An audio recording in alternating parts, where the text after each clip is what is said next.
This episode is sponsored by State Farm. Choices are great. Like with your podcasts, you get to choose what you want to listen to.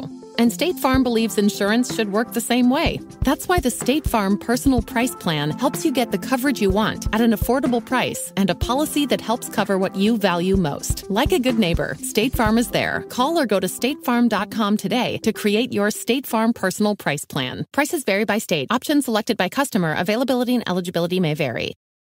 Reese's Peanut Butter Cups are the greatest, but let me play devil's advocate here. Let's see. So, no, that's a good thing. That's definitely not a problem. Reese's, you did it. You stumped this charming devil. The Purple Mafia, with your host, Paladino Joey. Well, we'll see. The doctors would disagree, but what do they know? So let's just say that you'll pay me because it's in your interest to pay me. Is it worth it? I mean, you've won. Do you want to wipe everybody out? I don't feel I have to wipe everybody out, Tom. Just my enemies. That's all. My father taught me many things. He taught me, keep your friends close, but your enemies closer. These are wonderful things that we've achieved, and there's no limit to where we can go from here.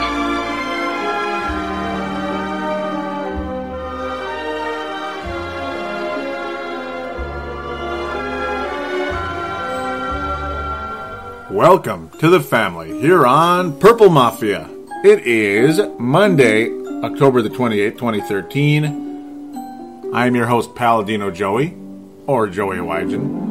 This is episode number 152 of Purple Mafia, which is available on the sportstuff.com and on iTunes, and also Double Twist for Android users out there.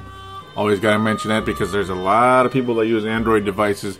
Your Android device is just as useful as an iPod when it comes to listening to podcasts. Yes, all you need is to download Double Twist for that. But yeah, thank you always for downloading and listening to this show. Really appreciate it. Great to have you on board with me today. Wish there was more positive news to get to, but hey guys, it's tank season.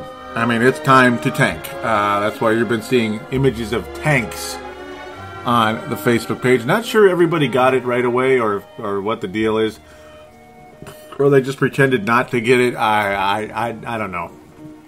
Some people thought maybe I should come in and it means to blow up this team.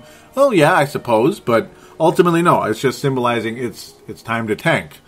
There's nothing more to play for this year, and it's sad. It's sad to just come on a show called Purple Mafia that is a Minnesota Vikings show. It's all about Minnesota Vikings football, and it's just like, oh well, this season's worthless. Might as well just talk about the draft. And yeah, that's not good, is it? But it's like, what can I do? What do you guys want to talk about? Do you want to talk about Josh Freeman's opportunity to be the quarterback? Do you want to talk about, well, Matt Castle should have been in there? Maybe we could have had a better chance at least to win. Or do you think Christian Ponder should be something? You think Christian Ponder still has a chance to be something in this league, and we just gave up on him too quick?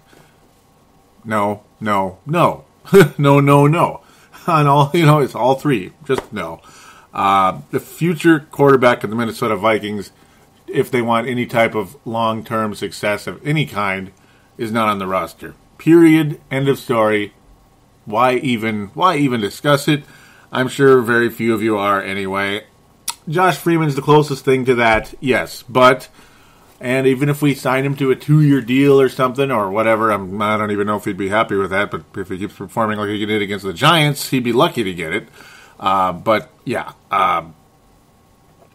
if he was signed to some type of short-term contract to kind of be here until the draft pick, be it Bridgewater or Johnny Manziel or whatever, Johnny Football Man, if it's one of those guys wound up being the quarterback of the future on this team, still wouldn't mind Josh Freeman at least being here at some point, or signing a more legitimate veteran quarterback who's not here to just be the man, so to speak.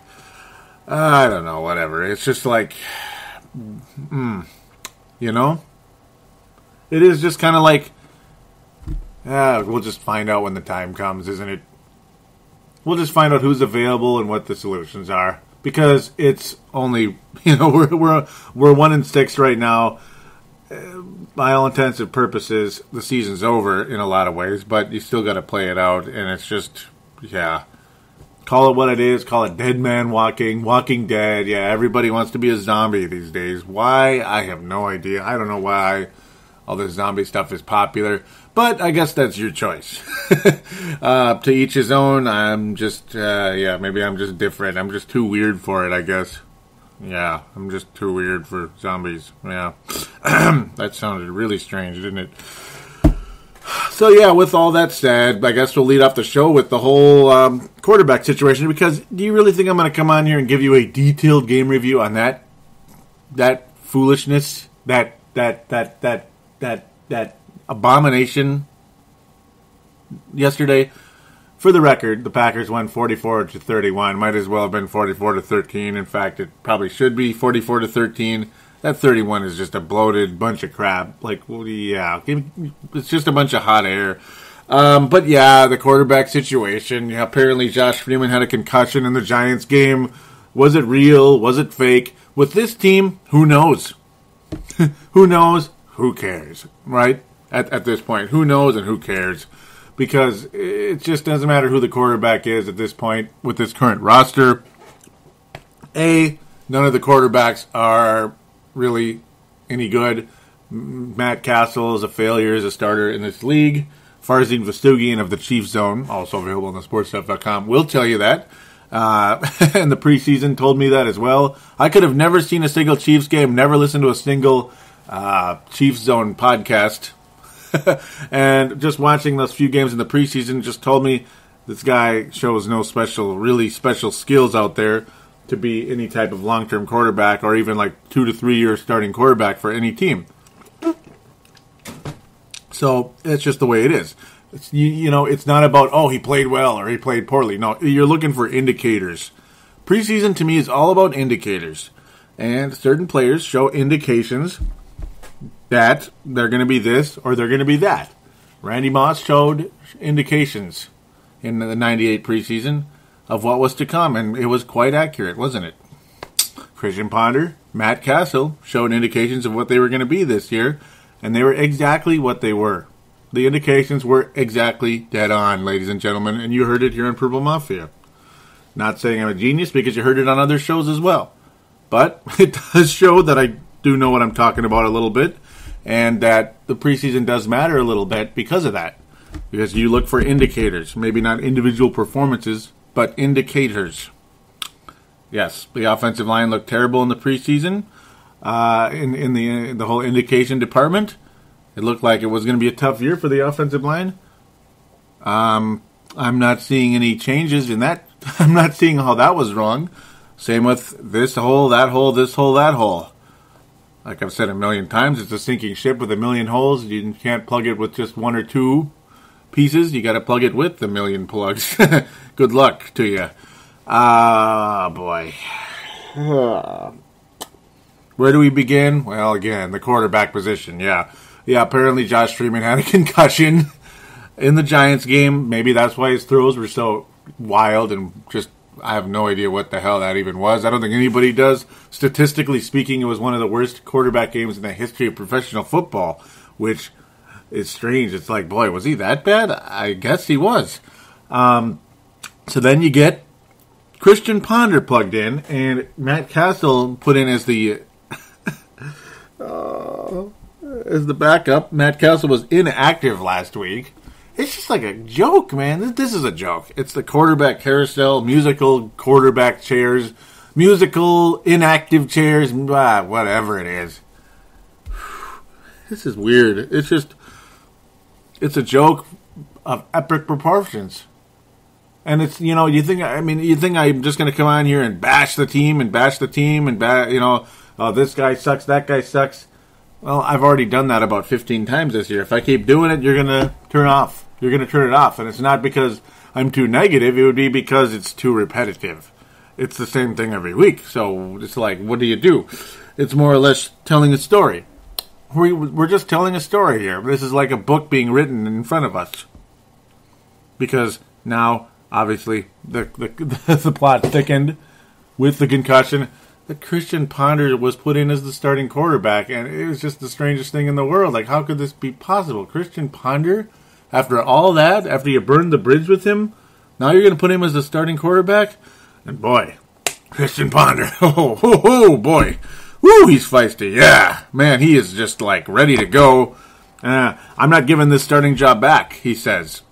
Boy, I mean, I was impressed with it. And I'm like, boy, I hope this is an indication that maybe the Vikings finally are going to get something out of him, show some type of indication of a pulse as a NFL quarterback. Not even a starter, certainly not a first-round pick, but even as a quarterback at all in this league. Is he going to show that pulse? Is that possibility there? Does it exist? Did you see the game? Did you? Did you see it? Did you see the same stuff you saw in the preseason? Did you see the same stuff you saw last season? Yeah, you did. There was no change. Anybody can get in front of a camera and be surly and bark after being the nicest guy in the world and the mistakes are easily correctable. Apparently they're not easily correctable. Not for you. They're impossible to fix because you can't play. And that's just all there is to it with that. Was I trying to prove a point there? No. No. What am I to prove? Christian Ponder proved the point on his own. There's nothing to prove. Ain't got nothing left to prove, man. He ain't got nothing left to prove. It's over. Christian Ponder clearly is not an NFL quarterback. And isn't that crazy? 12th overall pick, and he's not even an NFL quarterback. And yes, there are other picks in that same draft that were pretty bad, especially Blaine Gabbert. He's even you might even say he's even worse than Christian Ponder. In fact, the numbers, the indicators would tell you that. It's all about the indicators, isn't it? I like indicators. They tend to be pretty good.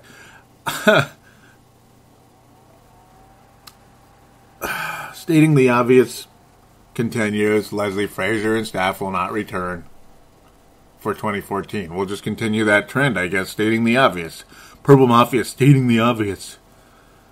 Oh, what a game. Oh, what a game. I mean, there's just so many ways to go here without reviewing the game. There's so many storylines within the game that this show could be 6 hours long, practically. There's just too much. There's too much. And to think I'm trying to do a shorter show today because it's just, A, I'm exhausted. B, it's like, what is there to talk about? There's nothing to talk. Yeah, there's a lot to talk about. So it's like, whatever. I'm just going to talk about what I can at this point. Without trying to be too long on one topic. Without trying to be too repetitive on one topic. And without trying to rehash the same stuff we've heard every week. But then again, it's like, what can you do? You almost have to, don't you? So let's, dare I move to Aaron Rodgers or Greg Jennings first, because in a lot of ways they're both jackasses in very different ways. One seems to respond well to situations, the other just has no response whatsoever. Can you blame the quarterbacks throwing him the ball? Of course. But it just exposes his jackassiness in a great way, and that's this week's Tavares Jackson Award winner. Might as well just give it to him, because you have to.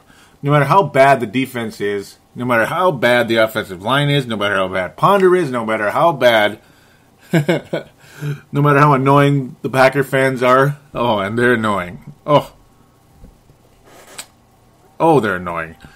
But Greg Jennings is the man right here for the Tavares Jackson Award. I'm giving it out early today. It's just get it out. What if I'm an idiot and I don't even say it? Yeah, it's Greg Jennings. All this talk, all this yip-yap. Oh, he's the king of kings when it comes to wide receiver out there. And you know what's the best part about what Greg Jennings is supposed to be for this team? He's supposed to be this calming leader. He's supposed to be this great influence on this team. Greg Jennings is supposed to he just looked like the greatest guy in the world. What a big-time leader and influence. He's just going to be an angel for this team. So what does he do? He starts yapping about Aaron Rodgers and the Green Bay Packers. Okay, it made things kind of fun and interesting, but he kept doing it and kept doing it and kept doing it and kept doing it. You know, when you're going to do that, you got to back it up somehow, somewhere. You got to have some type of way of backing it up. This guy hasn't backed up squat. Fill in your S word, your 4-letter word with that one. And yet at the same time, the quarterback is bad and all that stuff, blah, blah, blah, blah, blah. But it also proves the point about how, regardless of what kind of horrible teammate Aaron Rodgers is, obviously he made you better. He made you a lot of money with the Minnesota Vikings. Congratulations, Greg. But above all else, the performance, the yapping, the lack of performance, the guy refuses to even face the music. He ignores the media. Nowhere to be seen. Nowhere to be seen. After all this yip-yap about Rodgers and the Packers and Green Bay is a bunch of brainwashers. Oh, I'm sure they are. But no. But whatever. The fact that you'd say it and you can't even face the media is a joke. What a fool. That guy, Greg Jennings, is a fool. He's a failure. He's a mockery. He's a Mike James. He's Mike James! Okay, for those of you that are wondering who the hell that is, Mike James was an NBA player, NBA point guard, who had a pretty nice season with the Toronto Raptors, came to the Wolves, got on the phone, was like, tell me what I do bad, blah, blah, blah, blah, blah.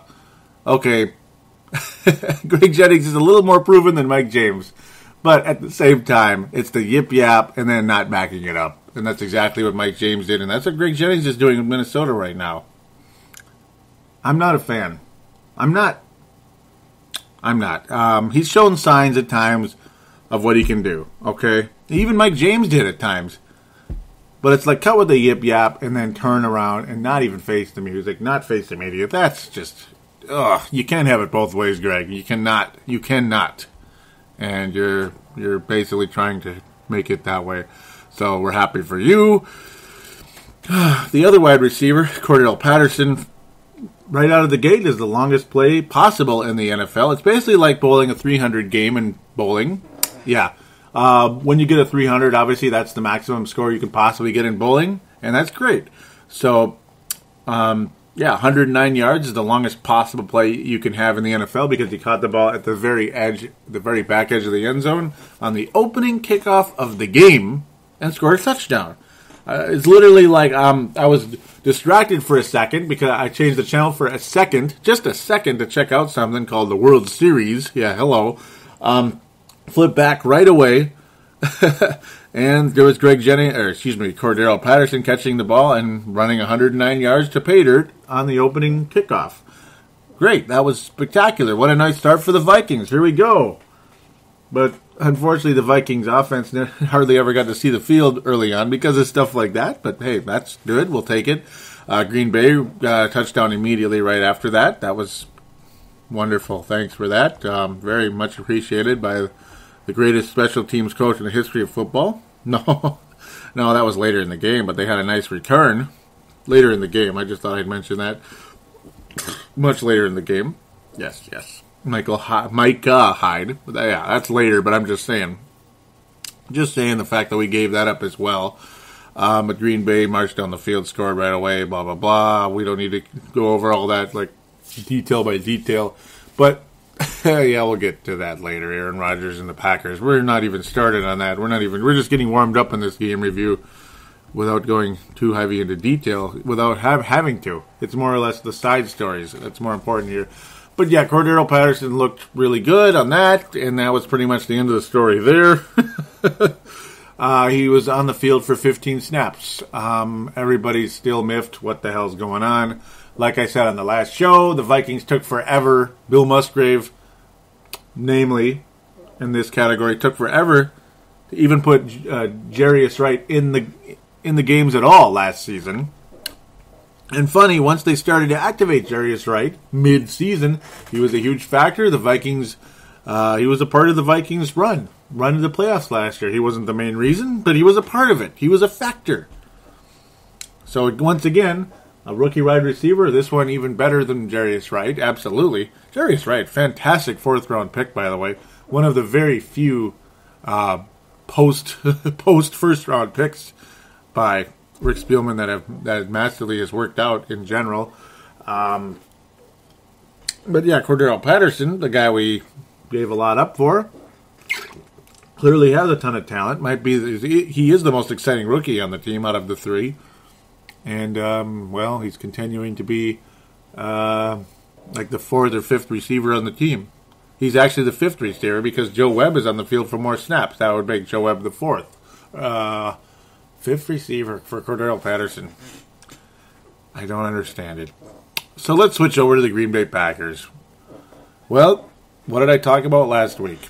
I talked about the Green Bay Packers running game, and that being a huge factor about balancing out the field, stretching the field, balancing the offense. Eddie Lacy. Oh my. Yeah, oh my.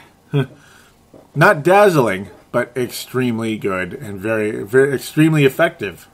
James Starks, as valuable a number 2 running back as you're going to have in this league. Very valuable, very powerful. Green Bay has everything you'd want in an offense. They have their top receiver, Randall Cobb, out.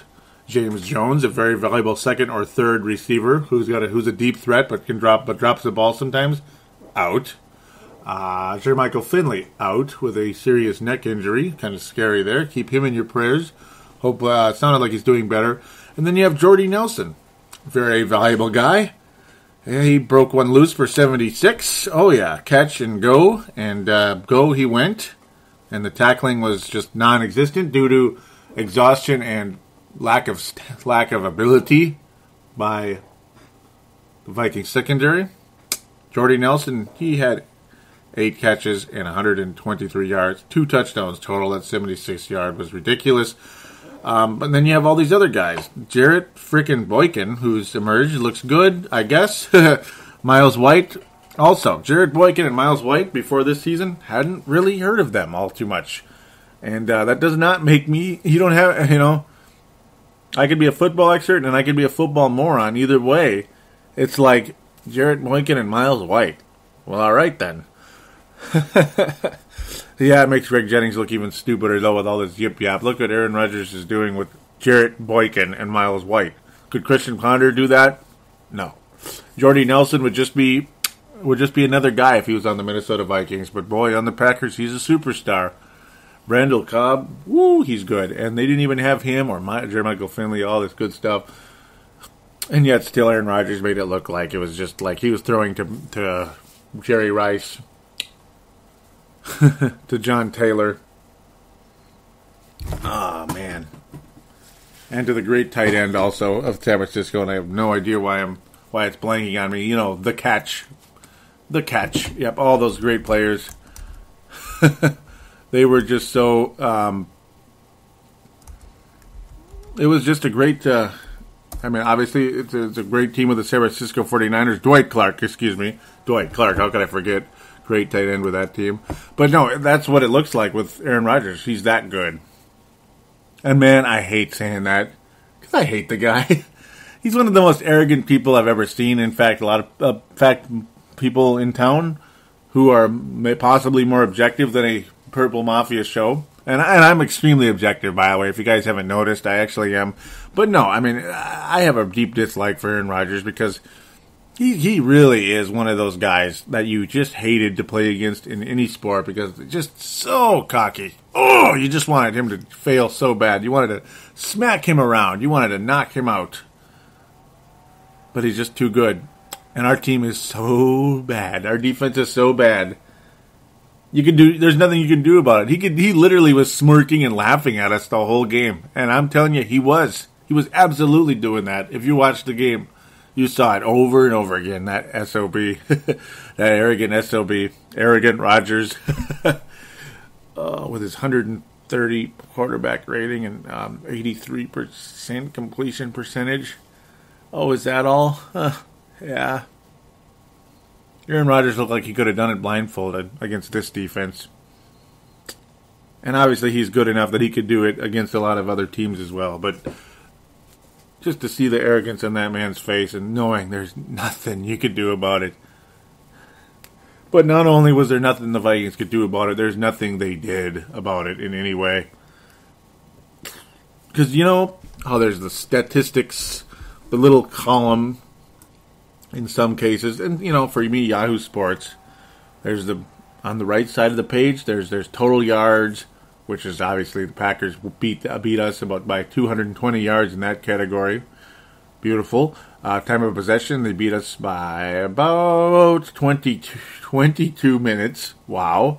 But the stat of the night, the urban legend. Here it is, the urban legend of the week. Is there any doubt this is not an urban legend? Because is it statistically possible in a National Football League game? Okay, now here it is. The punts stat. Okay. How many punts did the Vikings have? Well, they had 4. Okay. You know, I've seen worse. But there is better. Have you ever heard of 0 punts in a game? The Green Bay Packers didn't punt once. Oh my God! The Green Bay Packers didn't punt once. As the Borg would say in Star Trek, you know, The Next Generation and blah, blah, blah, resistance is futile. There was no resistance. It was futile. The Packers must be the Borg. They must be. No turnovers in this game, by the way, folks, by either team, which is kind of alarming. I mean, that's kind of pretty, isn't it? That's one of the reasons the score was so high, because there was no turnovers. In a way, you could say that, though sometimes it can boost one of the other teams. But no, that's one of the reasons why both teams scored a lot of points. Also, the Vikings is just garbage touchdown city in that fourth quarter. They got 2 touchdowns that were just garbage late in the game. The final score might as well have been 41-17 versus this 44-31 nonsense.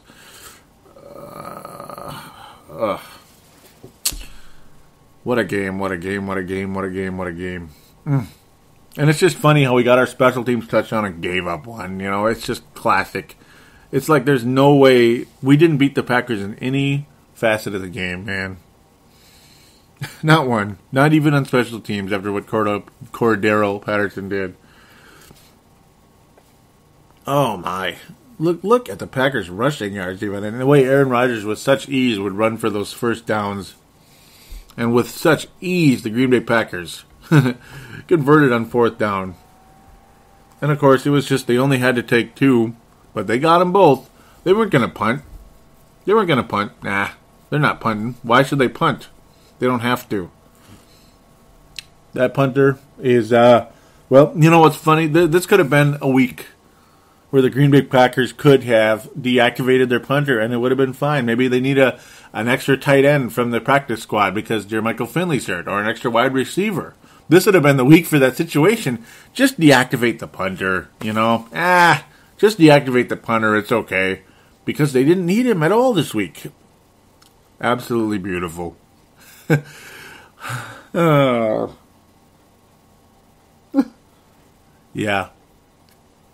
I said I wouldn't come on here and rant, but it's just, well, I'm not ranting. I'm telling a story. That's what I'm here to do. That's part of what radio is sometimes, is to tell a story.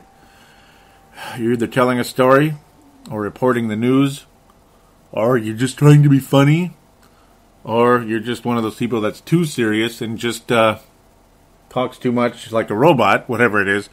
But I guess I'm somewhere in there. Not the robot part, more in the telling a story part, because that's pretty much what this is about at this point when you're reviewing a game. As for the analysis, well, Christian Ponder's not a quarterback in this league. Aaron Rodgers clearly is too good. He's too good. The Vikings defense doesn't exist. Urban legend of the week is, how can a team have 0 punts? Well, that's an urban legend because they had 0 punts. So you get the point. I'm going to stop repeating myself in that category, even though it's just the most remarkable thing you ever saw. I am impressed, though, how neither team had 0, or how both teams had 0 turnovers. That's cool. I like that.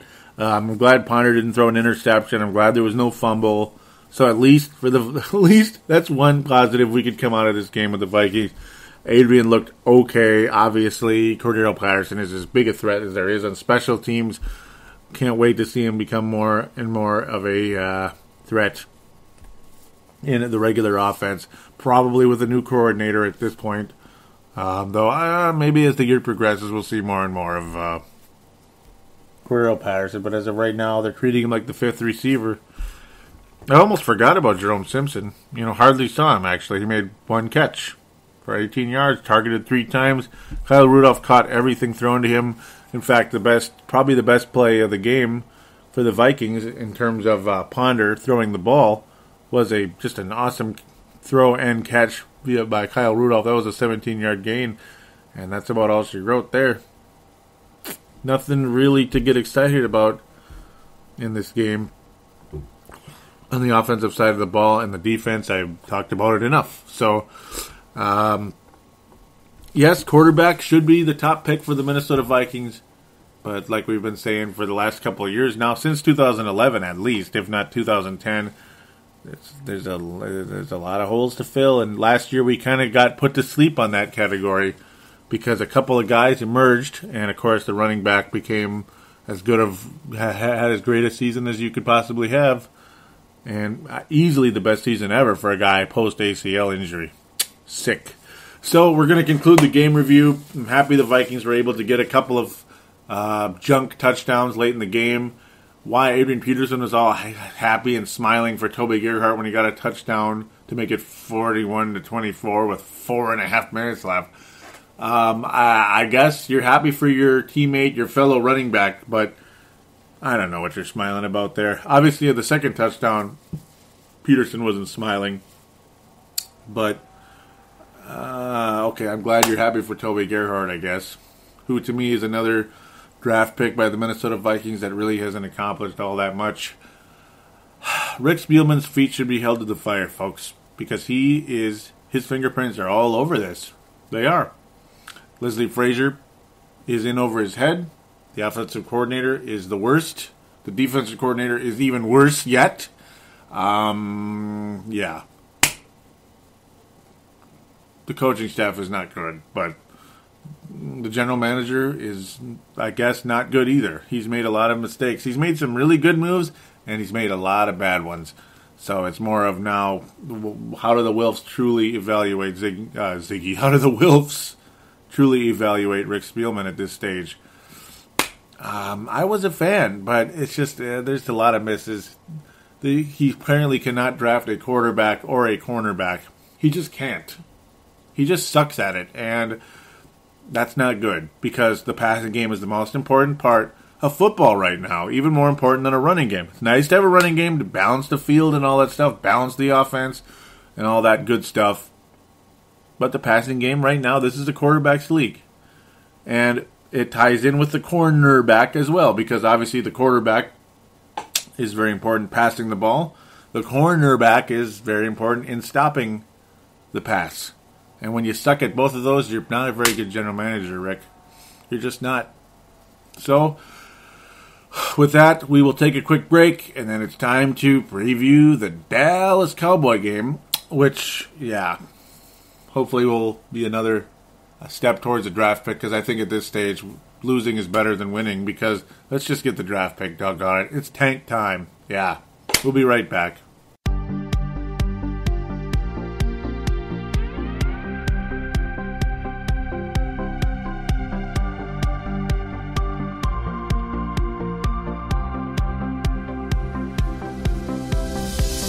Do you shop on Amazon? Did you know that you can support this podcast just by doing your normal shopping on Amazon? It's really easy to do. Just go to thesportstuff.com and click on one of the many Amazon pictures. Do your normal shopping, and Amazon sees that we referred you, and they give us a percentage. We'd like to thank you in advance for supporting thesportstuff.com, and please use our Amazon link. Now enjoy the rest of the show. We are going round like Saturn's ring. And we are back here on Purple Mafia, episode number 152, which is a reminder for all of you out there on your mobile device of whatever possible Android device, Apple device, iTunes, double twist, or search in the store with your Microsoft phone or Surface.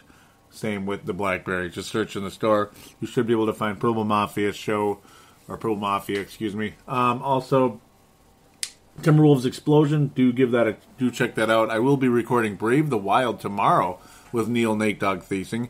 Had been in the habit of recording Brave the Wild on Sunday nights, but of course, well, can't record Brave the Wild when the Vikings are on. I just can't do it despite the fact how poorly the Vikings played in that game. A lot of people will probably switch it off, but I can't do that. That just wouldn't be right, damn it. No, just wouldn't. So let's preview the game with the Vikings and the Detroit Lions. No, I'm just kidding. The Dallas Cowboys, who played the Detroit Lions and had a little bit of drama going on with Des Bryant and such. And Witten, excuse me. Pitton, what am I talking about? And I guess this will sum up the NFC North review because Chicago Bears are on the bye and Minnesota and Green Bay played each other. So there's your NFC North roundup. This will conclude it with the Dallas Cowboys and Detroit Lions. I like when this happens because it's like, obviously I'm extremely exhausted. Work schedules, really tough day today, guys. Really tough. I lost a blower today. Just lost it. And it really sucked. And it's kind of sad because I had the thing for a long time. That's what the lawn service, that's what the second job. But I do that first before the first job. Good stuff. Hours are hours. We have to do what we do, don't we? Yes, Dallas Cowboys lose to Detroit in a collapse. That's all there is to it. Detroit scoring 24 points in the fourth quarter. Dallas scoring 17 points in the fourth quarter. A very dramatic game. Detroit Lions emerged to a 5-3 record, second place behind the Green Bay Packers. They look like to be the playoff team, I guess, out of the two right now between Chicago and Detroit. Because we figured a lot of people, last year would have figured Chicago and Detroit were going to duke it out for the playoffs last year. And me and Dylan had Detroit 4-12 this year because we figured, I had 5-11. We figured the Lions are just a joke. They're not for real, but apparently their offense is so damn good. They're winning despite their bad coach and their bad history. They're just too talented. Calvin Johnson had the second best game of all time as a receiver, I guess. 14 catches, 329 yards, and a touchdown. So apparently you can pass on the Dallas Cowboys. I guess you can. Yeah, I'm not going there. I am not going there. I'm done talking about passing on anybody. Because that's a joke. Well, that happened all year last year. Oh, the Indianapolis Colts have a weak pass defense. So just expect Ponder to throw for 300 this week. He's going to have a big week, man. And he'd throw for like 123 yards. And he'd have happy feet. I don't care how many yards Matthew Stafford had yesterday at 488. Nobody on the Vikings is going to throw for 300. And if they do, good. Good on him, but I still want that frickin' draft pick, so find a way to choke, I guess. Even though you got the king of the choke, Tony Romo. Excuse me for this freaking racket here. The king of choking, Tony Romo, yes sir. Same old story with him. I don't even, due to the fact he got 3 touchdown passes, his quarterback rating is 103, despite the fact he completed 47% of his passes, which is insane. Man, what a wild guy he is, right? I've never heard of any of these running backs that the Dallas Cowboys have. I mean, Joseph Randle. How many of you have heard of Joseph Randle or Lance Dunbar? Well, you must like college football, because I don't. Des Bryant. Mr. Blow Up at your Jason Witten. Yeah, that's what he did, all right. I don't know why he's blowing up at Jason Witten now. He's one of the most valuable players in the history of the Cowboys, at least recent memory. Very valuable player. I don't even know what the hell. Whatever, right? One of his catches, though, the catch that Des Bryant made for a touchdown, he looked like Michael Jordan. I mean, it was unbelievable. In fact, he had 2 touchdowns in the game, but one of them was just like, wow. The way he just flew over the defender and caught it. Michael Jordan style, kind of tucking it under, catching it basically as he's kind of tucking it under his shoulder. That was like Jordan, man. I mean, it was unbelievable how high he got and how graceful that catch was. Spectacular play.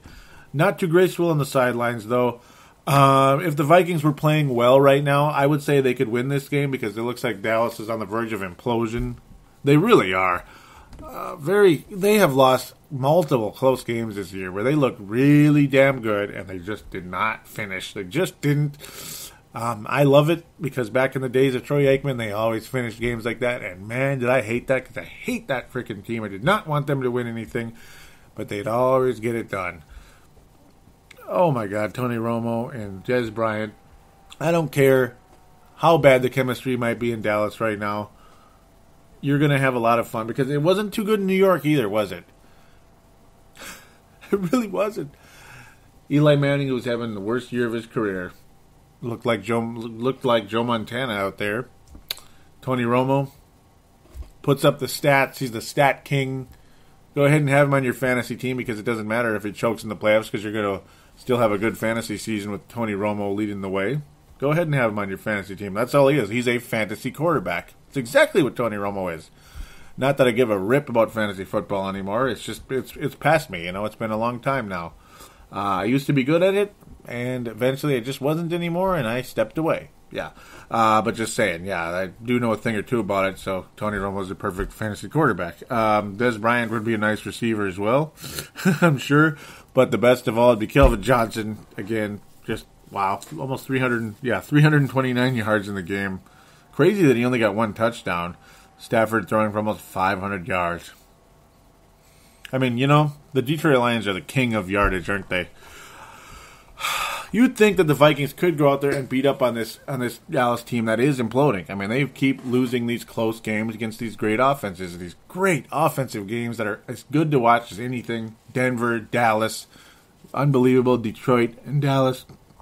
But they seem to lose them all, and the Dallas Cowboys are now 4-4 in a year where it looked like they were going to be pretty good. I mean, the way things were going for a while there. But, I'm not going to look at how many yards the Cowboys give up on the ground or in the air because this Vikings offense is not going to do anything. And I don't care how many passes or I don't care what they do offensively anyway. But one thing, though, I mean, I should care because their offense has been pretty damn good this year. It really has, the Cowboys. That spells a big, fat loss. And that's good again for the Bridgewaters and Johnny Manziel's being a Vikings. It goes well for that possibility happening. Vikings are not going to win this game. Cowboys are going to pass all over the Vikings. I don't care who their running back is. He'll do whatever, but it's the passing game, because Rick Spielman has no idea how to solve the passing game on either side of the ball. Dallas Cowboys are going to run all over this team.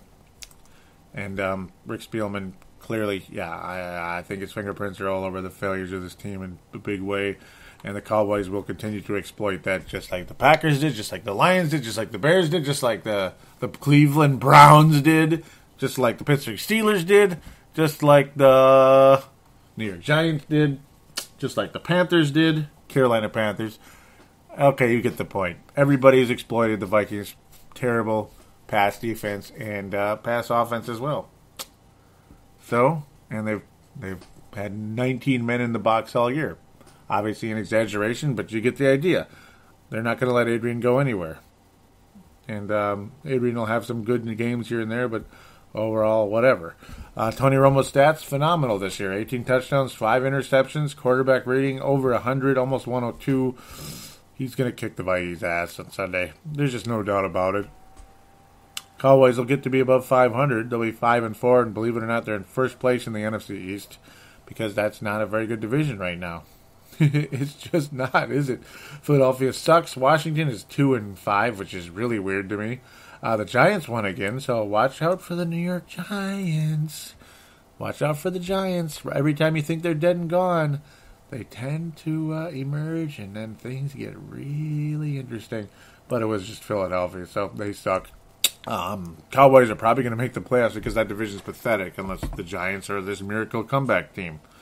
Okay, so yes, with that said, Dallas is going to pump up the points again easily. They're going to get 35 on the Minnesota Vikings. I thought the Packers were going to get well over 30, and they got 44. They could have gotten 54 yesterday. Cowboys are going to get 35. The Vikings are going to get 21. 35-21. Dallas wins the game. Vikings will find a way to score a couple points, be it a special teams touchdown, be it Christian Ponder running it in the end zone, or Josh Freeman doing well. I personally believe Josh Freeman will be the starting quarterback for the Vikings, and he'll probably play better than he did against the Giants. I would hope, but it's not going to be a win for the Vikings. Dallas 35, Minnesota 21. Cowboys pass all over the Vikings. The Vikings score once in a while, but they don't stop Dallas. That's all the analogy you need. And that's what I've pretty much been talking about this entire preview and review and all that good stuff. Cowboys are going to pass all over the Vikings. I don't care what big of a choke Tony Romo is. They're going to put up enough stats. They're going to win the game. This isn't a playoff game. So, yeah. We don't belong there right now. So it just is what it is. End of story. So now we're going to cut this segment right here. And then it's time for fan interaction. By the way, no calls. So letting you know, giving you a hint for the future. Though in November, I may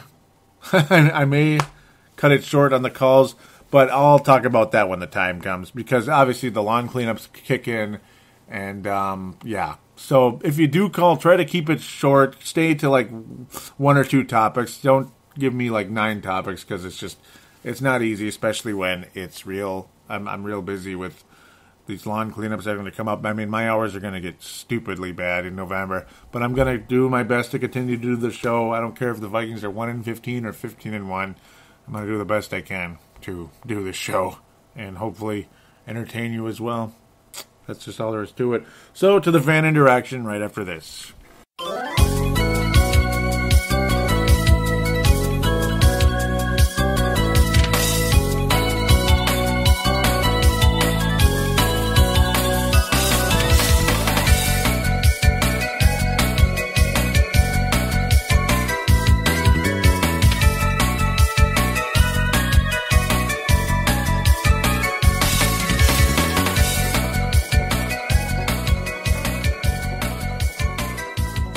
We are back here on Purple Mafia, episode number 152, which is a reminder for those of you out there listening on your mobile devices. Already mentioned that, iTunes, Double Twist, all that good stuff. Move on to the Facebook page. Go to Facebook, type in facebook.com/Purple Mafia Show and click like. That's all you got to do there.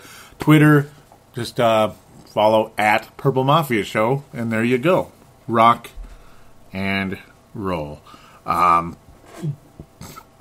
I'm going to look at some of the comments here, opening up with the whole Josh Freeman has a concussion. The plot thickens. So I didn't do a post-game thread, though I'm sure all you guys will have some things to say, or had plenty to say all over the place. I'll try to get to as much as I can here without being too much and going too far and putting people to sleep. Not that your comments are boring, but just that me reading too much might get, I don't know, some of you like it, some of you may not. There's a lot of people out there that don't post on the Facebook page that may be tuning it out because they don't want to hear too much. I don't know. I hope you're not tuning it out. Numbers haven't been that hot. They're not pathetic, but they're not good. So, I don't know I hope it's not me. I'm guessing it's the team. All right, so about the Freeman thing, I got to shut up here. Justin Mayor Henry says all I can do is laugh. Malcolm commenting saying, watch Ponder have the best game ever. He would have loved that. Ryan Anderson saying, I just picked up Ponder on my fantasy team, and yes, I'm starting him. Oh boy. Man, you might as well pick up Tony Romo, huh? No. Brett McCarthy saying, wow, and Dave Hickey closing that topic with, this concussion is a joke. That was a call by the front office. Josh, you have a concussion, okay? We need to give you more time. And maybe some glasses so you can see wide open receivers. Yeah, and speaking of wide open receivers, got to throw this in real quick. Stupid son of a gun, Christian Ponder, after the game, was, he's all surly and he's going to be short with everybody now because, yeah. Because I got benched and now I'm mad. Now I'm a different guy. Well, the receivers weren't open. You're telling me Greg Jennings was pretty open on a couple of those, my man. So that is an inaccurate, idiotic statement. Christian Ponder doesn't see anybody. And Chris Collinsworth, who I'm not a big fan of either, because he never has anything nice to say about the Vikings, whether we're 15-1 or 1-15, was exploiting the fact that Ponder was missing people the entire freaking game. Not missing him with his passes, but not passing to them at all. He just doesn't see him. All right. Let's see. Was there one other? I like to sometimes see some responses when people talk about episode 151. Stephen A. Smith saying, I'm afraid to listen because I'm almost fully recovered, but I will as always. Thank you for that, Stephen. Very much appreciated. Carl O'Neill. Yes, he's been a new listener of late. Saying, thanks for the mention. Well, the Vikings just plainly stink. I admit we should have stuck with Ponder at quarterback. My reasoning is look at the offensive production with him at the lead compared to Castle and Freeman. We have scored 7 offensive touchdowns with Ponder and 5 without. He also had given the team the lead in 2 of 3 starts to have the defense choke them away. Ponder is not great, but he's better than the other 2. Interesting point, Carl. It's almost like that whole Tavares Jackson thing in 2007 when, you had these other guys like Kelly Holcomb and Bollinger. Remember Bollinger? Former Wisconsin Badger who was just kind of like one of those, like, wow, he's in the NFL, huh? Huh. About as mediocre a quarterback as possible. Yeah, it's kind of like that, where Tavares just was a little bit better because he just was. And the team to play better. So, interesting point, Carl. As of right now, yeah, I suppose. The Pittsburgh game was pretty good, though, for Matt Castle. But, yeah, the Carolina game was just complete garbage. I guess. It's just kind of like by default, though. Ponder thus far has given a better effort than the others, in my opinion. Yeah. Some interesting thought there. Interesting thought. Some people were commenting on the whole part about Ponder being, wow, he's really more tough now. Denny Yang was saying thanks for posting it. He wants the Vikings to step up and not give up. Denny Yang. I wonder if he's a new listener. Hopefully. Not sure. This thing is going ape. Sorry about that. Stupid, virus. Ugh. They always want you to restart your computer. Solicitor Thomas saying, I was a Ponder hater, but he said some encouraging words. Just have fun. Yep, I like that. Dave saying, Joey, I know you find this hard to believe, but I think the Vikes beat the Packers. Yeah, he had some interesting things to say there. Thought that Jennings is going to have a big game and all that good stuff, but unfortunately it just didn't happen. Ryan Anderson saying, about time this guy got an attitude. Mark Carlson saying, Dave Hickey, I like the way you think. Of course, Mark and Dave are Iowegians. Yes, hopefully you don't mind me saying it that way. Where? Some more fan interaction here. Tony Coleman posted something earlier. Let's see if I can get to that real quick. Yeah, the post by the post by others section. Yeah, I usually try. Let's see. Tony Coleman. Where was it? He posted a Bleacher Report.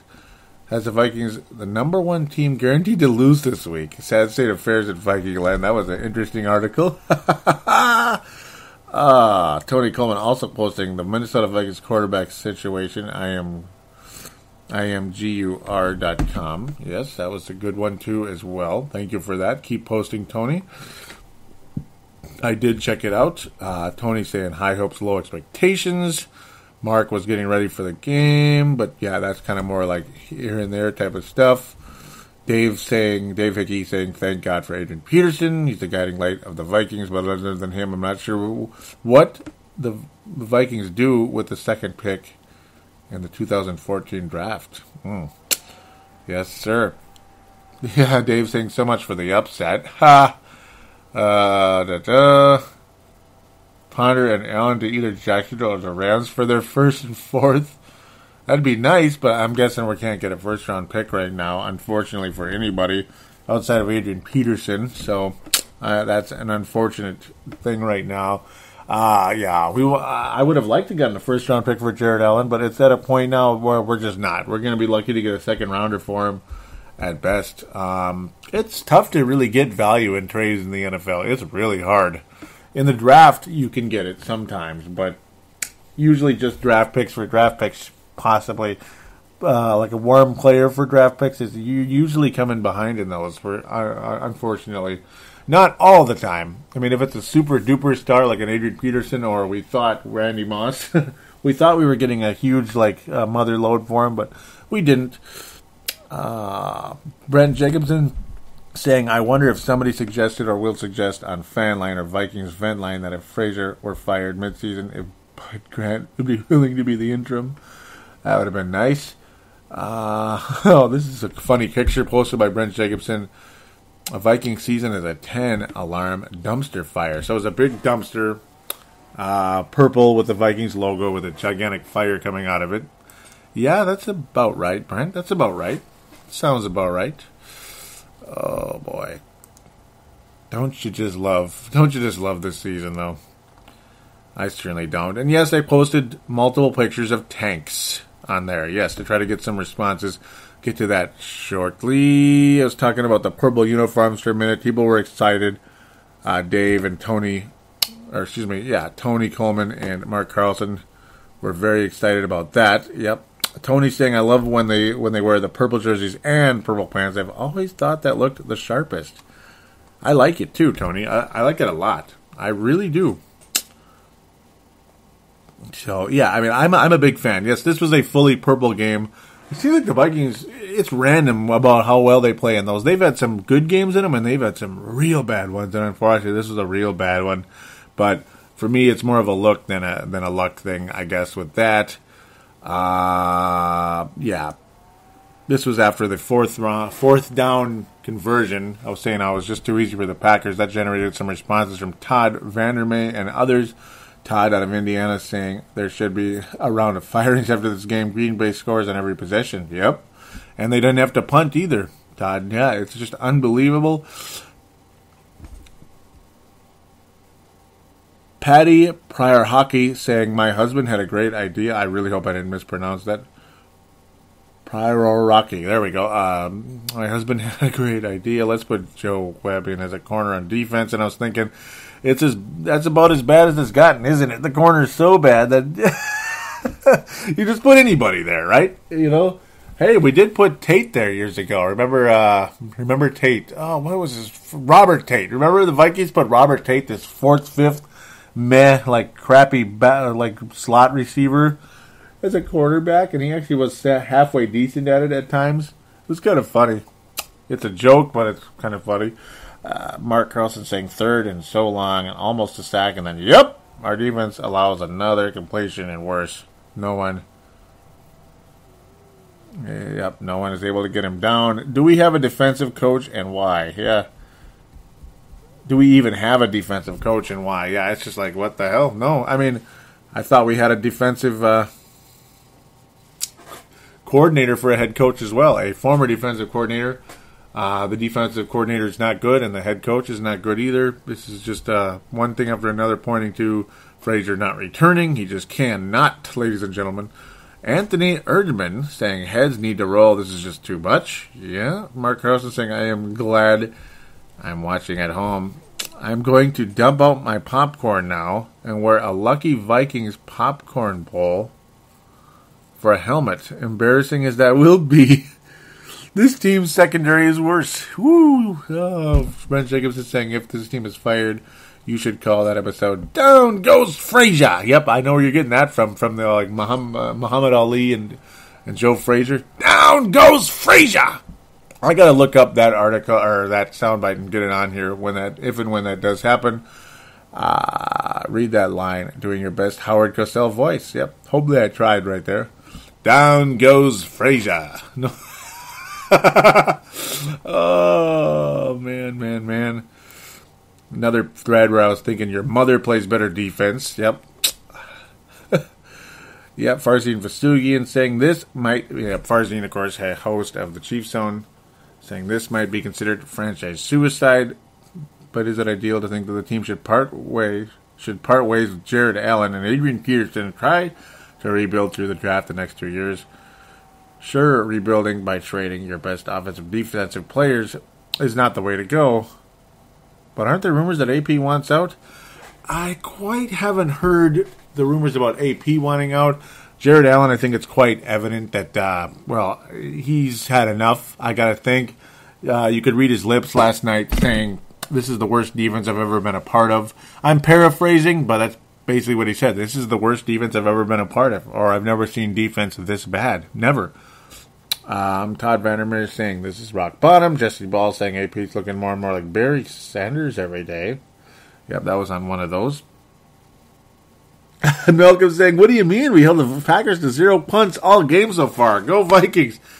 That is a gold star, Malcolm. You have a gold star now, for sure. Last week you got the silver, but this week it is the gold.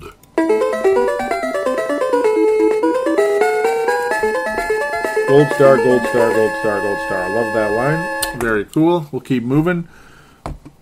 Celester Thomas saying, Ponder is who we thought he was. That is a silver star. That's almost the gold star. But no, we'll give you the silver this time. Celester, yes. Silver star for you. Yes, sir. Stephen A. Smith saying, I, for one, would like to see us evaluate some players like Marty and Hodges. I know Frazier wouldn't want this. And it shows the world he won't be back. So I think it's time we see Allen traded so Everson gets some reps. Yeah, I'd like to see Everson Griffin out there. Henderson sit while Marty plays and work Hodges in as well. I can't disagree with that. In fact, that might be a bronze star. Yeah, it's funny. I was back to back to back right there. Those are really, really, really, really good takes, guys. Those are awesome. You know, some of those guys should be playing. I got to think. I don't even know why they're not playing. Actually, I wouldn't be surprised if like Hodges and Marty would be better linebackers than what you're seeing out there. Malcolm saying, so you think we can win 9 in a row? Or you don't think we can win 9 in a row? When I was writing about we need to tank, or actually I just posted about it. Blow it up, says Brent Jacobson. We're wrapping up here, folks. Hopefully this hasn't been too long, but you know, I love to include people here.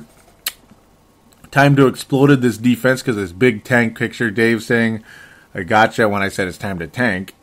We need to do some trades also, help the other bleepy, S-word teams win more too. Like last year, we get more number ones because this defense needs a lot of help. And I think we're stacked on offense other than the O-line. Yeah.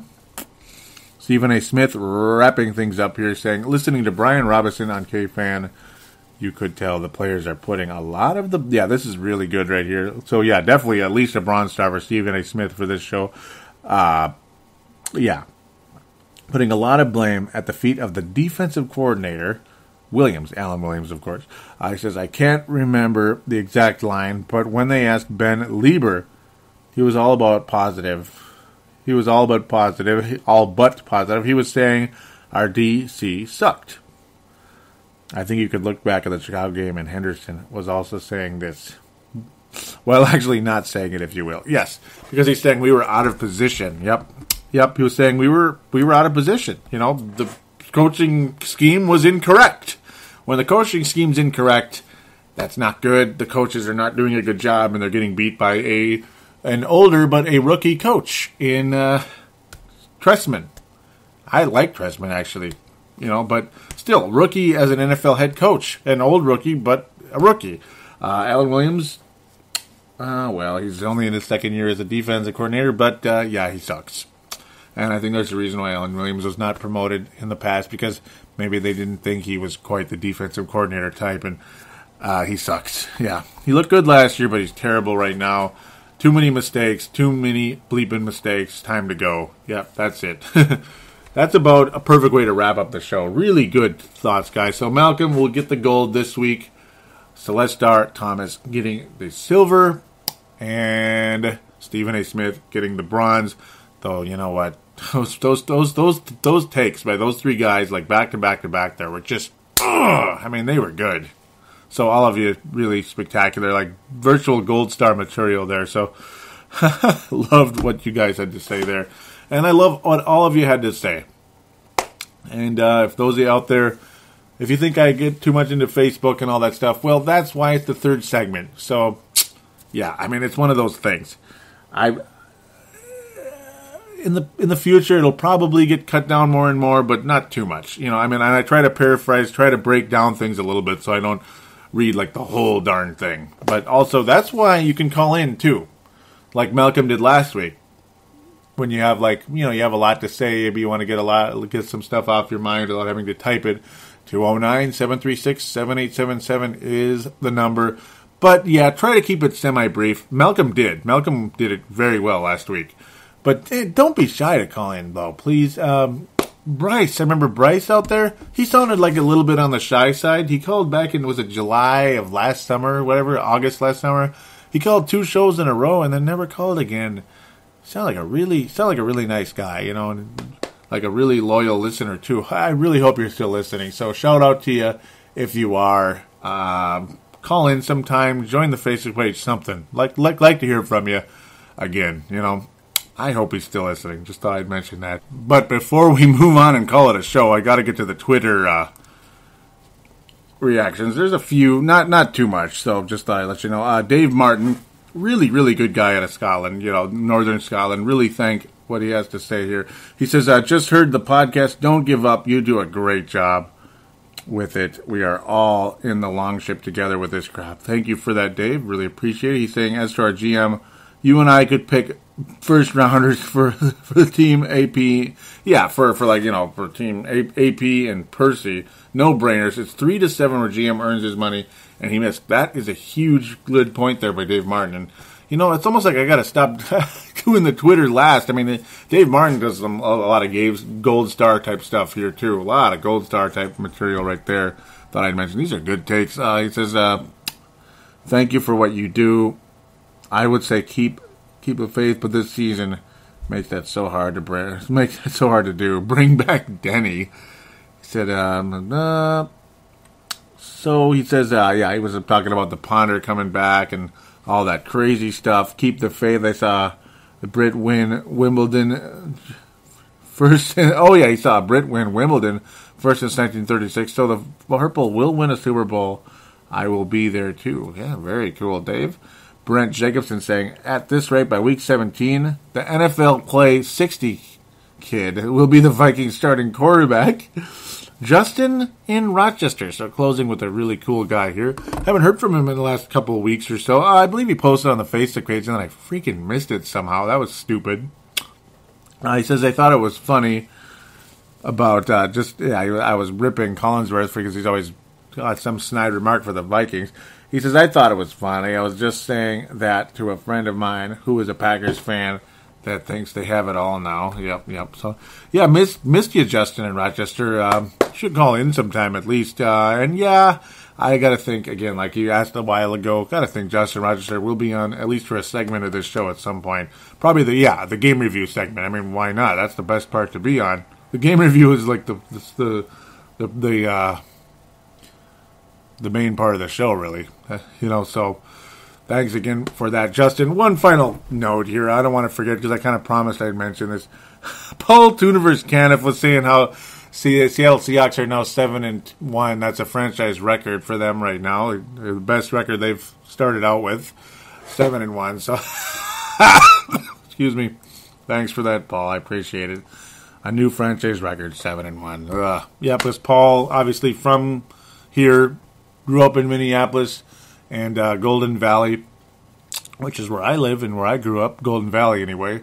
So, and he's moving to Seattle soon here, so shout out to him always. Gonna miss you, Paul, really gonna miss you. I watched a lot of Viking games with him. In fact, I watched yesterday's game as well. So we'll close with that. Mostly, it's all about, I wish I could predict a win going into next week. I wish this was a more fun season. I'm sure it would be good in every way. We'd all be having more fun. The show would be doing better. All that good stuff. It would just be a lot more fun time. We'd all be in better moods when we talk about sports and the Vikings and all that. But unfortunately, it just is what it is. It's all about Rick Spielman and the draft, I guess. And hopefully, being the passing game what it is, how important it is in this league on both sides of the ball. Rick Spielman needs to step up on both sides of the ball in the passing game, and because so far he has been a complete failure in that department. We'll be right back next week.